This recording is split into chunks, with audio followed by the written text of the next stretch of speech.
Here's how to replace your halo bulb on a BMW. We had to pull the inner fender on this one here, and this lower one is the halo bulb we have out. And as you can see, they have it glued right here. So what we're going to have to do is remove these two screws, two torque bits. There's one on that side, and there's also one on the other side. And once you get those out, you will be able to replace the bulb that lights this halo right here. And the same goes for this outer one. But so yeah, you have to pull the inner fender out and pull the plastic cover off here to access that and take these screws out. It doesn't just twist out like a normal bulb. But just want to do a quick little video on how to replace those for you guys. Thanks for watching.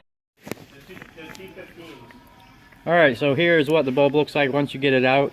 This is a T15, and you have to replace the whole socket, assembly, and bulb altogether. I will leave a link in the video description below where you can buy these on Amazon.